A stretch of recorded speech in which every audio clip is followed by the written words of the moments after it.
Yo, what's going on, everybody? Welcome back to the channel. This is going to be a quick haul video slash hangout with my boy Chris. I got issues 2319 on Instagram. Did I get that right? Yeah. It's a lot. I gotta make it something easier. It's at I got issues underscore 2319. Yeah, so there's a bunch of underscores in there. It's a Yeah, confusing. right. It's a confusing setup. Yeah, but if you don't follow my boy Chris on Instagram, you're crazy. Like you should be following him because he's a good follow over there. So I will make sure that I pop in that link in the description below when we're done. But that's where you can find him. Chris graciously drove us up. We had a rental car to Terrificon. What was that, Saturday at the crack of 6 a.m.? Yeah, it was pretty early. Pretty early, but it was a good time. It was a good hang. And I think we both didn't have major goals for stuff to do, but we did have some things that we had planned. Like you had a commission that you had that you were going to be picking up, and then you were getting some other signatures and stuff for your family and stuff, and that was really cool. And I was just kind of just letting the day kind of just flow, pretty much on the fly. So that was my game plan. So, but yeah, it was cool. It was, you know what? It's cool going to a show and not having a tremendous amount of like pressure that you put on yourself. That like I have to do all these things, and then there's not a it seems like a lot that we were there for 8 hours, but when you're moving back and forth, no, it was a blur. Like it just went by quickly. Yeah, And I would have felt more pressure, like I had to do certain things if CGC had been there. But they were only there. They weren't officially there. There were like comic book dealers who had CGC like facilitation that they could do, right, or whatever, that were like local, comic book outlets. And then CBCS was officially set up there with their own booth and everything. But I didn't really prep a CBCS submission. But if CGC was going to be on site, that was going to be something I had planned on doing ahead of time or whatever to prepare for. But then ultimately I found out that they didn't actually have their own proper CGC booth at the show. So that was interesting. But I guess they're only going to be picking and choosing certain shows, I guess, since it's just all this stuff is kind of just back up and running anyway. So yeah, exactly. I think that's probably what it was. Is that Unruly's asking? They do not do on site, so it would have just been a drop off, situation, I guess. So, all right. Well, let me say a quick hello to the chat here, and then we'll just get right into it, man. Like, we got Unruly in the house. We had Geeks and Drinks. What's going on, guys? We got Ruben in the house. What's up, Ruben? Good to see you, man. We got JP's Budget Collecting. What's up, JP? We got Magic Lasso. We got Puff. What's going on? I got to stop saying Stay Puff. It's just Puff Comics 83 now. Good to see you, man. Let's see. We got Justin, No Good Comics, is in the house, who we had a chance to actually see in person, which was awesome. Good to see you, man. And I got to catch your Terrificon stream from earlier on replay. I was just had other stuff going on in the middle of the day. Sorry I couldn't make that, brother, but I will catch it on the replay. We got Super Russ 9000 in the house. What's up? Good to see you, Russ. And I think that pretty much does it as far as the attendance. So before we get into any kind of haul, and I guess I will put this up on the screen, I wasn't really after anything huge, and I wasn't really targeting anything specific. I was just kind of like stumbling around from booth to booth, artist alley area to artist alley area, from art dealer table to art dealer table, and just kind of going with the flow. And obviously we did take some time out to like meet up with some community members and stuff like that. We took some time out to like have our own like proper sit down lunch, take a little load off. So, it wasn't like all hunting all the time. It was a pretty kind of like relaxed kind of experience for a day trip up from the New York area to the Connecticut. Where was this again? Mohegan Sun. Yeah. Mohegan Sun in Connecticut. So that's pretty much just my preface. In the future, if I would go to this show again, I probably would try to get maybe a room at the hotel or something, and like maybe take even more time with the experience. But for my first time going to this show, I thought it was a great setup. Like, convention center is pretty damn large. The layout of everything makes sense, and It's conveniently located, you know, close to like gaming areas and restaurants and parking garages and all that stuff. And it seemed like they just had a really good setup for this show. So, Yeah, no, totally agree. And I think it was like cool. I expected it to be smaller than it was, so I think it was like a nice surprise that it had a really decent like array of Yeah, it was way bigger than I expected. yeah. Way bigger. And I said the same thing earlier when I was talking to Justin that like definitely a show like that in the future, at least staying over like one night, not only gives you more time at the show, but kind of takes the pressure off of having to deal with that like return commute. Exactly. Totally. Yeah, because we were pretty exhausted by the time we made it back, quote unquote, you know, having woken up essentially at like 5 a.m, driven all the way up, did the whole convention day, then drove all the way back all in one day. It was pretty, it can get tiring after that. And we got to the show at 9:30 and it started at 10 and we left at 6 and it ends at 7. So I mean, we basically were there the entire day. And we spent almost as much time waking up, preparing on the road, and then on the road back as we were there. Like if you add up all the hours of the day, it was pretty close, you know. Of actual, I mean, a little more for me because I had a little, and a little more for you because you had extra driving both times. But I did look at it, and it was like 8 hours in the car, 8 hours at the show type. Right. Yeah. So I mean, look, but we didn't have the extra expense of having to pay for hotels and all that stuff either. Also, you know, so all in all, definitely a fun show. And we're just going to get right down to what I found. I'm not going to go I'm just going to go in a random order. Here's the program. If anyone cares about that, I didn't keep mine in mint condition or anything like that, but it doesn't quite fit in a magazine size bag and board. I don't think I did size it up a little bit. But anyway, I do tend to keep programs and things like that from conventions that I go to. So that's a really low key pickup right there. First couple books I'm going to show are related to some runs that I collect that I think I'm pretty much people already know that I'm fans of these runs, these titles. So I picked up a little set of Paper Girls issues from one dealer. So there's Paper Girls issue number 4 in that lot, issue number 3, Paper Girls issue number 2, and as you might have guessed, another copy of Paper Girls issue number 1. So picked that all up from one guy, cut me a deal. Basically, I paid for, you know, the market rate of what Paper Girls number 1 is going for in this condition. And 2 through 4 were essentially free, right? With the price that I worked out. And I've officially lost track of how many copies I have of Paper Girls. It's definitely in the double digits, more than 10 copies for sure I have of this issue, Paper Girls. You're a Paper Girls hoarder. I am a Paper Girls hoarder. It's not the first time I've been accused of that, and I will gladly admit it. Next up, I found a couple TMNT Volume 1 run fillers, I guess. I mean, I hate calling any of those books fillers because they're all awesome, and it's all, you know, the first volume of TMNT. But there are certain issues that I'm missing. I'm down after this convention. I'm down to 7 issues left to have the whole Volume 1 run completed. For all first prints, and then I'm about 13 issues away from having it all completed, including all multiple printings. Yes, I am obsessed with Paper Girls. Thank you guys for that. What's up, Biggie Shack in the house? Good to see you. All right, so first up, this is TMNT issue number 27. So that's the last issue in the 20s from the run that I was missing. So 20 through 30 are complete now. So this was the one that I was missing from that little area of the run. So TMNT issue number 27.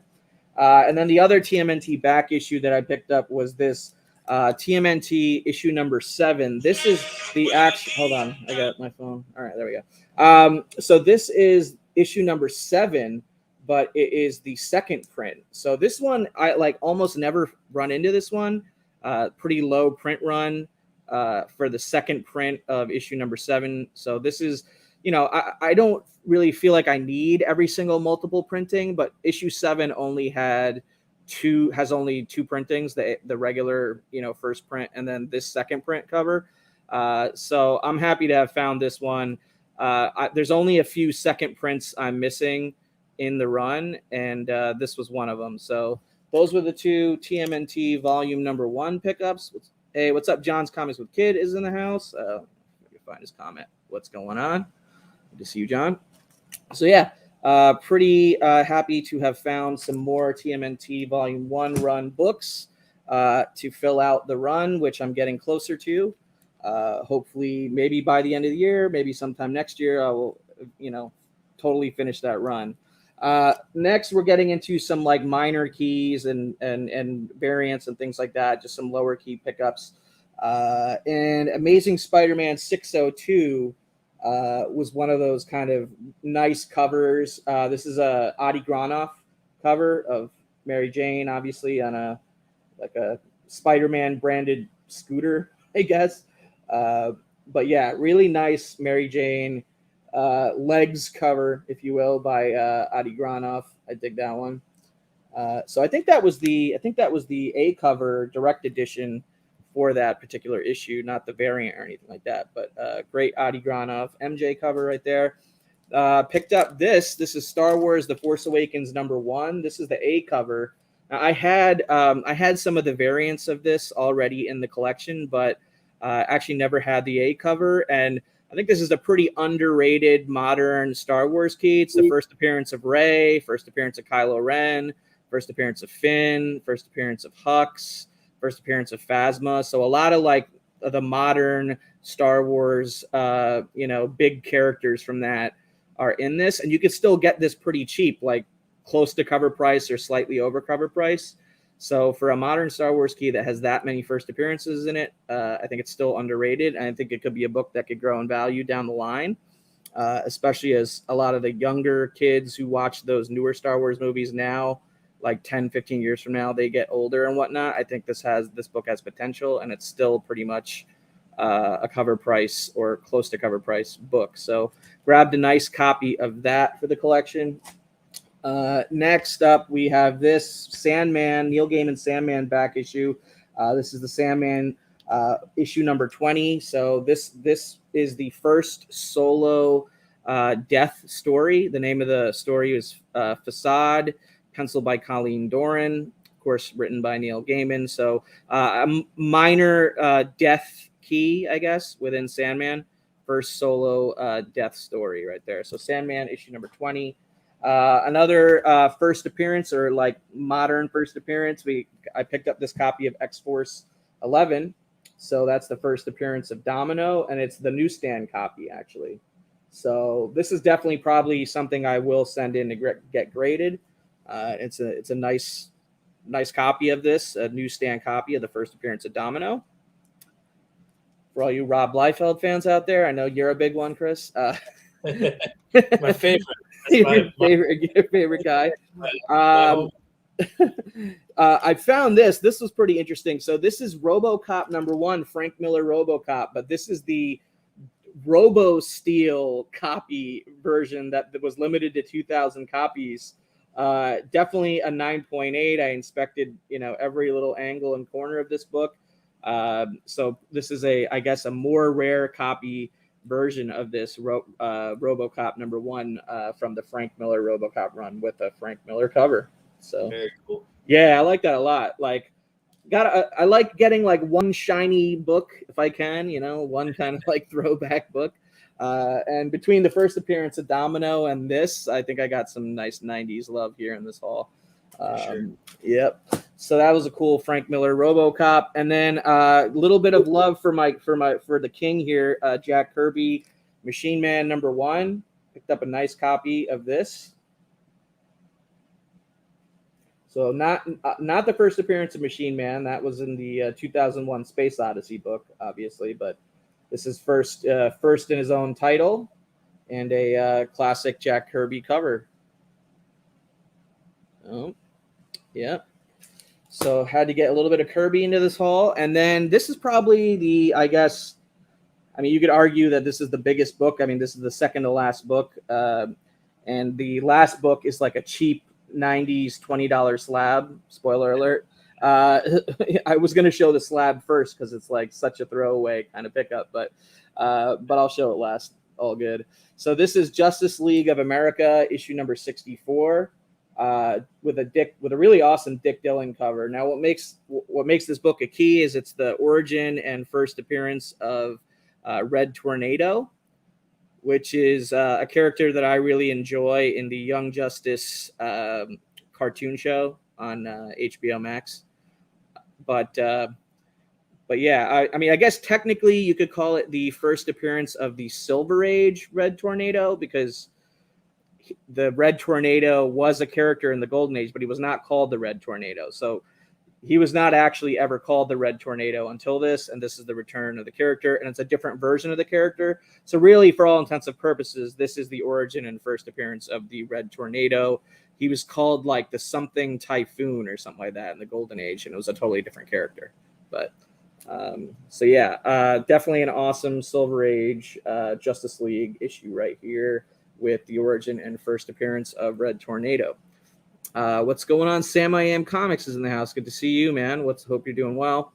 And then last but not least is a cheap 90s Adventures of Superman 465, first appearance of Hank Henshaw and cameo, and a awesome Dan Jurgens Statue of Liberty cover. So I do actually collect like NYC related covers and art and things like that. You know, Skyline covers, Skyline pieces of OA that have skylines in them, and there'll be one of those when I start showing the art.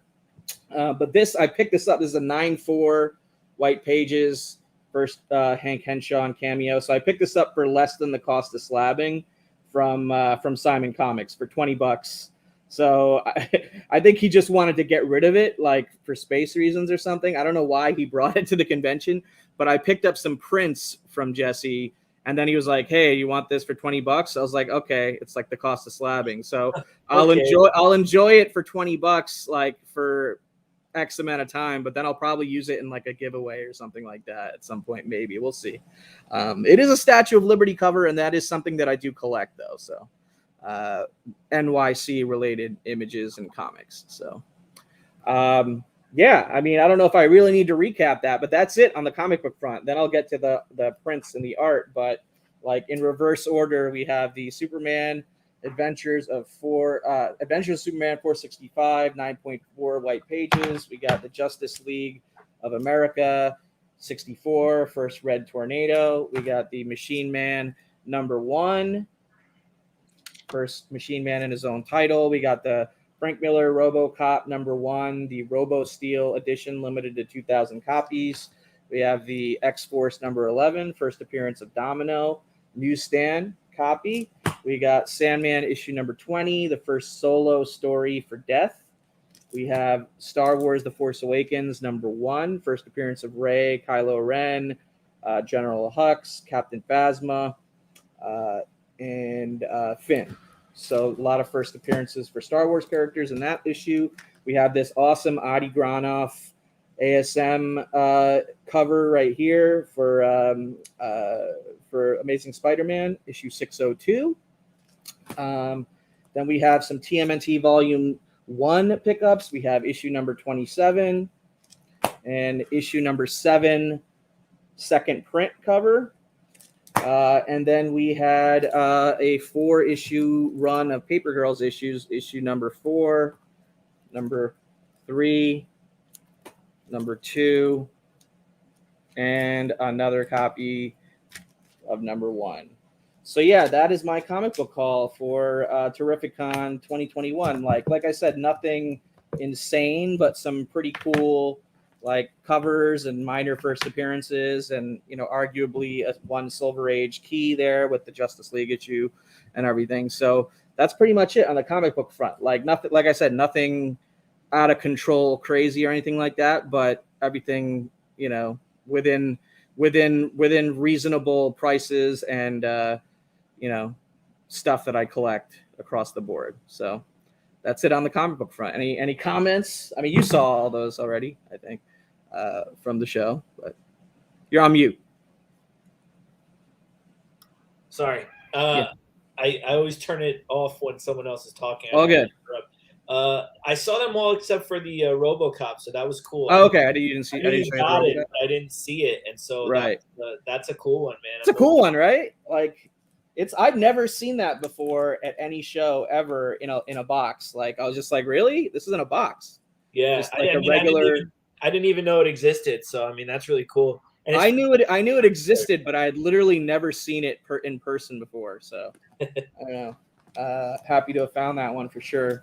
All right, so I'm gonna get right into the art pickups. Let me got my Toya right here. So I did pick up a couple prints, like I was saying, from Jesse Simon. One of them was the one he released for Big Apple Con a couple weeks ago, and that's this one. It's a print of Captain America Comics #2. Now, of course, I already have a cover recreation of this cover by Jesse that he did for me, which, of course, the original was done by his grandfather. But here's the print that he put out for Big Apple Comic Con that he signed and numbered. And he had an extra or two that he didn't sell from Big Apple Con with him at Terrificon. And and of course, he was set up in Artist Alley at Terrificon and everything. And he sold me that $20 slab at the cost of slabbing or whatever. But I also picked up 2 prints from him. That was one of them, and this is the one that he released specifically for Terrificon. This is like a splash page, I believe, from I'm not sure which issue, honestly, but it's another Captain America, Red Skull, Bucky, Captain America, etc., signed, numbered, and that one says Terrificon on it. So happy to have a couple more of those old school Golden Age Joe Simon, Captain America, Bucky, Red Skull prints from Jesse in the collection. So I've had quite a few of those now, and I have the recreation as well. You got the trade for that RoboCop. Yeah, I think I have the trade for it as well. But so those were the prints, and then the original pieces. Let me get them real quick. The first original piece I picked up was, and I'm going to go full screen for these. Here we go. So this is a page. This is a page from Elektra, issue number 24, page 15. Pencils by Sean Chen and inks by Tom Palmer.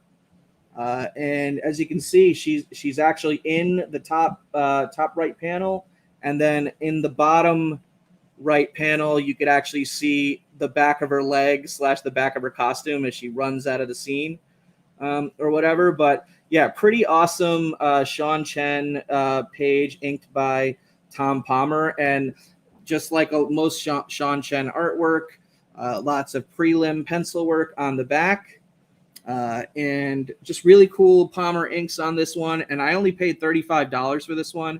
So that one was pretty awesome to get for $35 with Elektra, the main character, actually appearing in on the page or whatever. So I picked this up from Spencer Beck of The Artist's Choice. He was set up in Artist Alley with a bunch of inventory and a bunch of his artists down in aisle 100. Yeah, exactly. $35 for a main character page. I thought that was pretty cool. Plus, I already collect Sean Chen. I'm a big fan of his work. I think he's really, really underrated artist. And then you got really nice, deep Tom Palmer inks on this page as well. So I was pretty happy with this one overall. And I did pull some published images. So yeah, there you can see.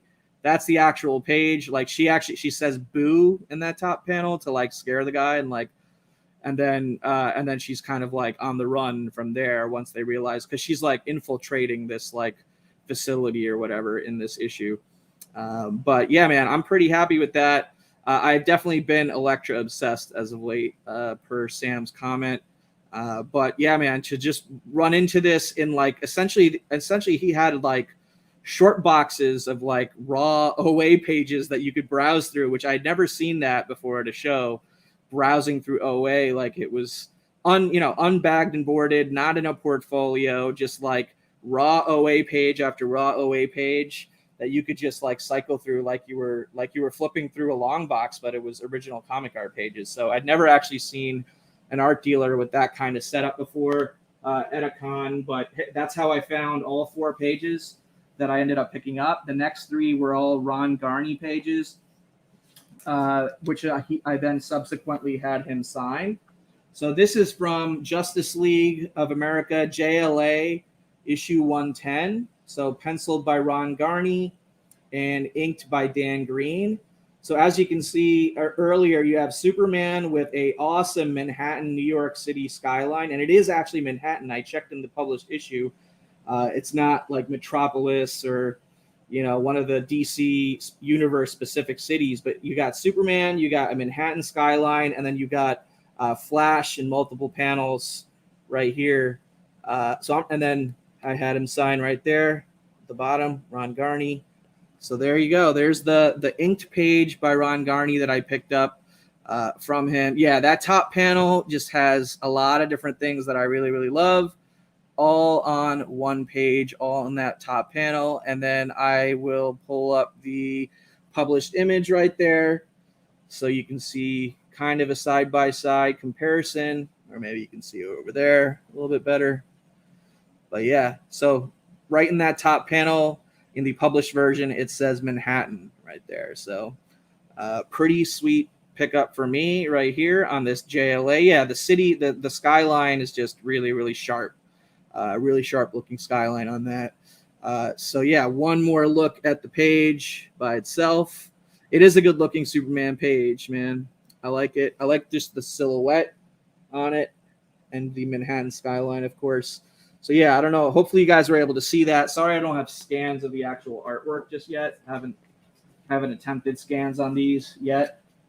But that was that. And then to wrap things up here, I will show 2 pages, 2 more Ron Garney pages, both from Wolverine Weapon X, which is a book that came out in, I think, like 2009.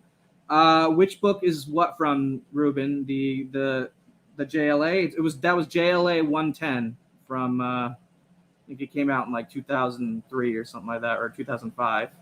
But it's from the run that started in like 97, I think, on DC. But that Superman page was from JLA issue 110, I believe. But anyway, this is from Wolverine Weapon X number 4. And both of these next 2 pages are all pencils. But as you can see, it is a pretty action-packed page of, claws out Wolverine action in between against this guy in between 2 subway cars. I mean, I don't know how clear the pencils are going to show up on camera, but I did pull the published one, and here he is at the end of the panel, like grabbing that guy by the neck and essentially threatening him above the the train tracks, hanging off the edge of the side of the in between these two subway cars or whatever. But yeah, pretty awesome Wolvie action page from Wolverine Weapon X.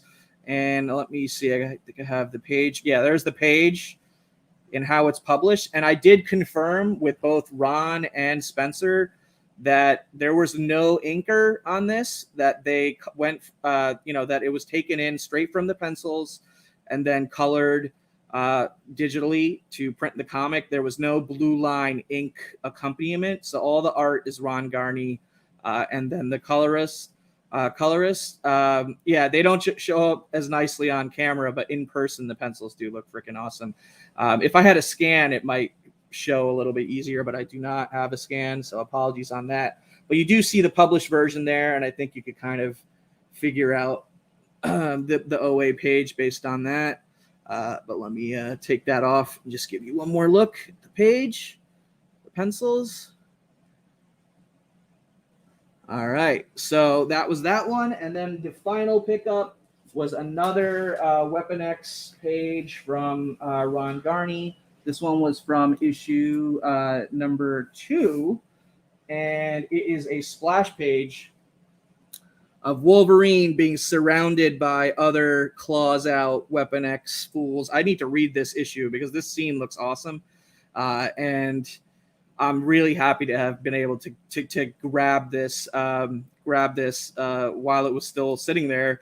Yeah, I mean, this one, you're probably talking about the last one, but this one's awesome. The last one's awesome. Yeah, they were digitally inked for these issues, but yeah, this is Weapon X issue number 2, page 19. It is a splash page, and it is pretty freaking fire. Really, really happy with that pickup. And then I will show you the published version. Published version looks badass too. Sorry, I don't know if you can see that side by side. Trying to give you that side by side look here. But yeah, I am super happy with that. Weapon X number 2, page 19 splash page. So that is I guess that's my biggest pickup from the show. Like, at least monetarily speaking, I mean, I liked everything I picked up, whether it was that $35 page or this splash page, which was, somewhere in the $700 range. But still very, very, very happy with this one. I mean, just look at that page, man. It's a badass piece. Great Ron Garney pencils, and then he signed all 3 pages for me right there in Artist Alley. So yeah, that is the haul. I'm gonna go back to double screen here and bring Chris back on. What's going on, dude? So you obviously already saw my whole haul. So yeah, well, you know what I was gonna say? I was gonna say not that you wouldn't have found it by yourself, but I made it into the Garney bin first, and you did pulled that one out to show it to you. So I'm gonna take a little bit of credit there that I helped you find that last splash page. Yeah, that's true. I think I would say we both helped each other a little bit, but you did help me there. But I didn't buy it, which is the interesting. No, you didn't. You stopped yourself, and you said I stopped myself from buying. You wanted to look more, and then you pulled the trigger when I was off walking around wandering the yeah, that's right. And then I pulled the trigger on the other page too. I got a combined deal, whatever, for getting 2 more pages. But I got 3 Ron Garney pages in like that between 2 visits to Spencer's area, I guess, plus the Sean Chen. So yeah, I'm pretty happy with that. What's up, Burke? Family 54 in the house. But yeah, man, I'm pretty happy with that haul. Like, it wasn't one of those like ginormous hauls that I would get at like New York Comic Con where I like just go all out. But like for what I was after, I was happy, really happy, more than happy with everything that I picked up. I didn't really spend much time like asking about major big keys and huge wall books. That wasn't going to be part of my agenda at this one, honestly. So everything I picked up was like lower key for me, but really, really cool. Like most of the stuff that I grabbed is like for the collection, not high dollar value stuff that I'm going to flip at some point, right, kind of thing. Sure. So yeah, that was it. But honestly, the best part of the day was hanging out with you, man. Like seriously, that was a blast. Like we had so many different conversations, hobby, non-hobby, life. Our problems. It was good to bond and hang and spend like legit time with my brother Chris right here. So plus I had the best fish tacos I've had in a while. Hell yeah, he did. Hell yeah, he did. Did you want to show anything? I know you picked up a really cool commission. Why don't you show it off? Yeah, that's really the only. I went there in advance knowing that I was going to pick this up. The artist's name is Sean Crystal. He's done a lot of work out there. If you want to look him up on IG, it's Ink Pulp, INKPULP. And he's just super talented. I've been following him for a while. I was able to grab a few months back an original art page he did from Scarlet Witch. Nice. And so I love that, and it made me want to reach out to him and find out about getting a commission. And he said, hey man, I've been working on these like real big pieces, like 15 by 20. Would you be interested in me doing one of those for you? And I said, absolutely. I gave him kind of what I wanted to see, just like character wise. I said, I really want a Black Bolt piece. And if you throw in some Lockjaw, that would be pretty cool too. And Nice. And this is what he put together. Oh yeah. Yeah. Love it, dude. And I mean, I think you could tell better here that the size is just, it's pretty ridiculous. That's an awesome piece, man. Yeah, is it like it's almost like 2 11 by 17s put together, but it's on one board, right? Yeah, it's crazy. It's a huge board. But yeah, that was my big pickup. My only pickup. I just got a couple, signatures. But you got a nice sketch cover for your daughter, which was really cool. I like that. I did. I mean, I have that right here. This artist Franco, he does a lot of kid stuff. There you go. Cool Harley Quinn crayon cover for my daughter. Very cute. That was really cool. And then I just grabbed a couple signatures. I'll show those real quick. Speaking of Hank Henshaw. There he is. Yeah, I got a Dan Jurgens signature on that. And Jurgens. Then only other thing I got was on this cool Nooligan piece, I got Michael Rooker, Yondu himself, to throw a signature on there. Which you had to wait online first thing for that, basically, to get him, basically. Yeah, that's I spent my first hour of the show just standing online waiting for signatures. So but clearly, both Dan Jurgens books that we both picked up are the big boys of this haul.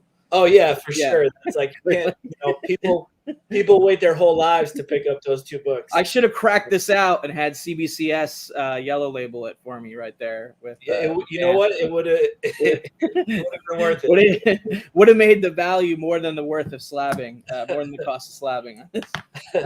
I don't even know what the value of that book is. I just know that I paid $20 for it, so it's all good. Well, thanks everybody for hanging out. Oh, well, Ruben's got one question here. He says, what is that giant pencils only Hulk in the portfolio under Chris in the photo? He means underneath my thumbnail. Oh, that is just so that's from the thumbnail of the video. Like, that's Ron Garney's table. It's just a piece that he had in the portfolio when I was getting my other pages signed, and I just used that picture for the background of the video and the video thumbnail and all that. So I don't know what it actually is, but I know it was in Ron Garney's portfolio. I don't know what issue it was or what page it was from or what book it was from or any of that stuff. But I'm assuming it's a Ron Garney original of Hulk of some kind that was in his portfolio on the table right there when I was getting stuff signed by Ron. But yes, yeah, because I think you posted that to Instagram, but you can't really get an idea of size. Yeah, you can't tell the scale in that Instagram photo. So hopefully once I get it framed and put it on the wall, I'll be able to take another picture too, and people can really see the scale of it, and which is just awesome. But yeah, these are pretty awesome, man. I'm really, really stoked with these, and then also the other two pages right here.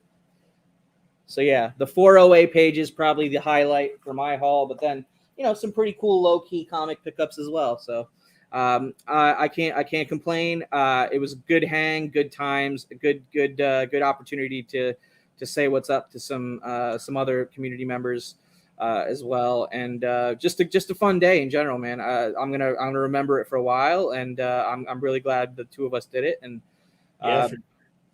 until New York Comic Con day one, I guess. Yeah, exactly. Right. We'll do it all over again. All right, guys. Thanks everybody for hanging out. Catch the outro clip if you are so inclined. I'll be back tomorrow night, 8 p.m. Eastern, for Original Art Hour with Comics for Blame. So we will be back tomorrow with an art show for a good hour, maybe a few minutes over an hour, because I'm always a few minutes over an hour. So later, everybody. Peace. Where do I begin? I see the hate, they don't wanna see me win. Bank deposits, I got more coming in. Top down, throw the money in the wind. I don't want it all. Heard he scammer, had to switch up the accounts. Moving paper, gotta call it my account. It's all in, I can have it coming out. Been through the struggle, I can see another drop. Yeah, it's not a purse, it's a merch. 6 figures was a gold, now it's 9 or a hearse. Put it work. Used to pull up, not swerve, no time for the snakes, time to put them in the dirt, that's word. I gotta get it, it's in my DNA. You only see the highlights, don't know what it takes. Last year stressing, got no sleep. Now I'm right between the courts, I don't nosebleed. I see the hate, they don't wanna see me win. Bank deposits, I got more coming in. Top down, throw the money in the wind. I don't want it all. Heard he scammer, had to switch up the account.